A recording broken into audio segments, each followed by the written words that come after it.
Ici, vous devez faire un calcul sur le salaire régulier. Donc, ici, il n'y a pas vraiment de problème parce que les heures travaillées sont plus petites que 40. Donc, on va prendre les heures travaillées multipliées par le taux horaire. Mais il faut que la formule fonctionne toujours. C'est-à-dire que si par hasard il y avait des heures supplémentaires, ok, que cela fonctionne toujours.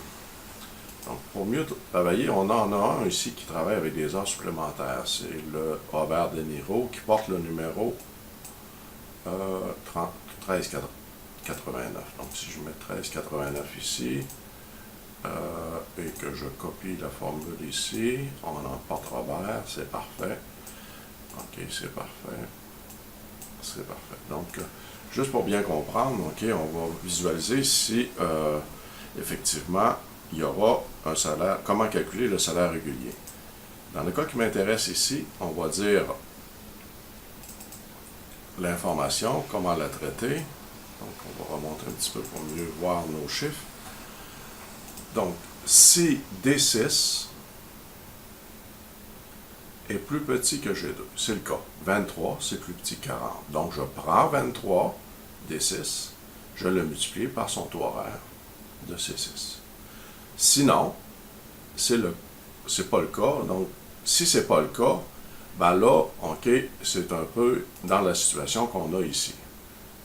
Donc, pour mieux voir, ok, si ça fonctionne bien, la fonction devrait marcher autant s'il y a des heures travaillées ou des heures régulières ou s'il y a atteint, ok, les heures supplémentaires. Dans le cas qui m'intéresse ici, il va falloir faire quelques retouches. Encore une fois, le G2 ne bouge pas. Donc, qu'est-ce qu'on va faire avec le G2 ici? On va le fixer. On va fixer aussi le G2, parce que ce G2-là ne bouge jamais. Donc, ça, c'est réglé. Maintenant, en ce qui concerne le salaire régulier, il faut que ça fonctionne aussi avec le 49, c'est-à-dire qu'on dépasse.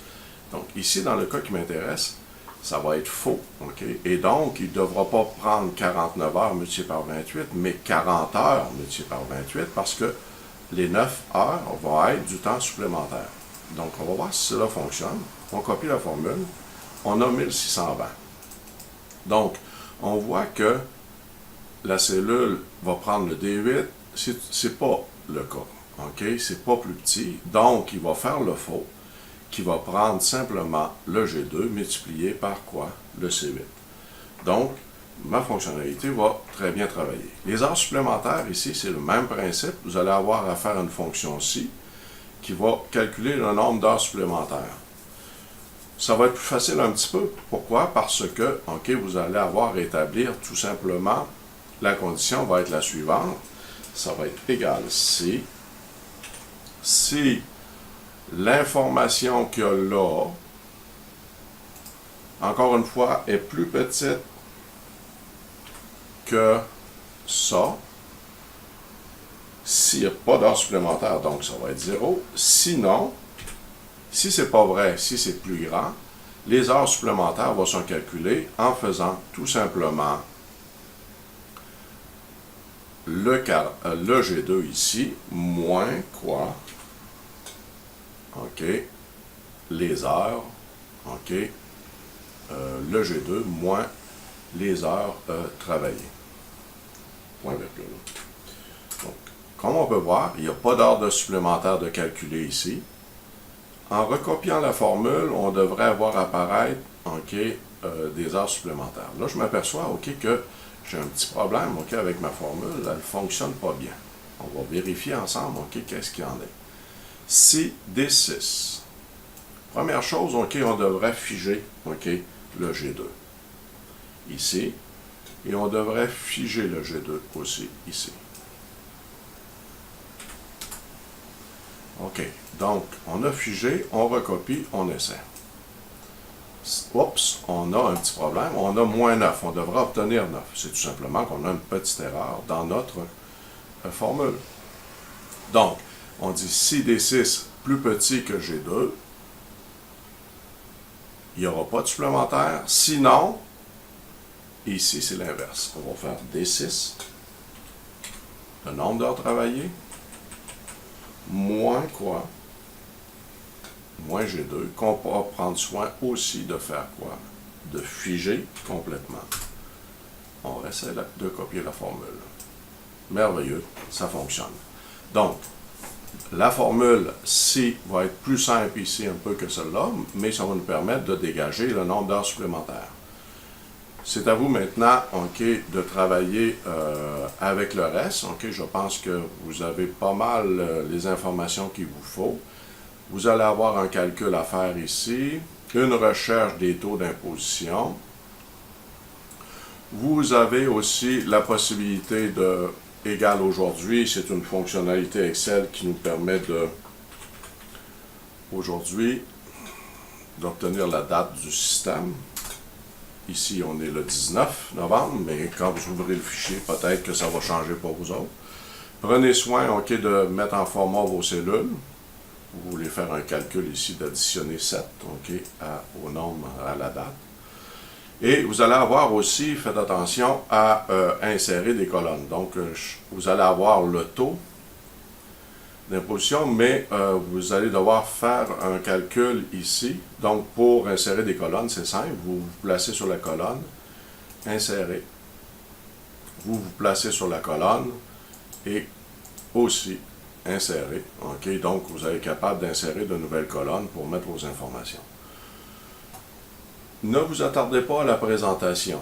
OK? Vous allez être capable, OK, avec un outil dans l'onglet Accueil, de copier le format des cellules. À titre d'exemple, vous voulez copier le format des cellules ici, dans la zone qu'il y a ici.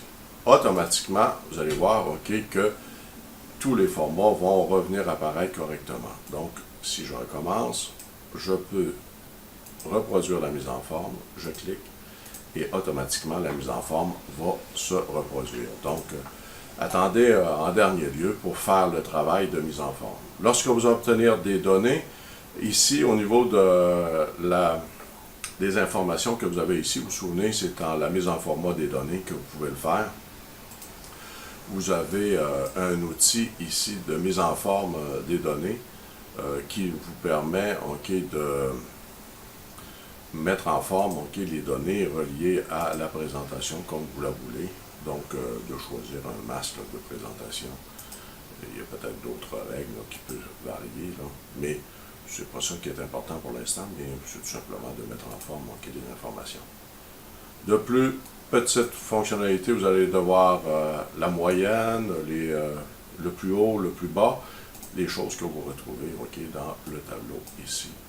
Le plus élevé, le moyen, le plus bas, et ainsi de suite. Donc, on voit que vous devriez être capable, OK, de faire cet exercice-là. De toute façon, OK, lorsqu'on va se rencontrer, si vous avez des problèmes techniques, OK, dans le prochain cours, OK, on va régler tous les problèmes, OK, que vous avez avec ce devoir-là. Donc, le but, c'est de reproduire l'exercice qu'il y a sur la feuille corrigée, sur la feuille devoir, que ça ressemble à ça et qu'il fasse le même travail. Donc, vous allez avoir l'avantage, OK, de voir si votre modèle travaille bien en insérant les bons numéros. OK? Les calculs devraient s'opérer et vous devriez obtenir les mêmes résultats que la feuille corrigée. Mais vous avez à travailler sur la feuille devoir 2.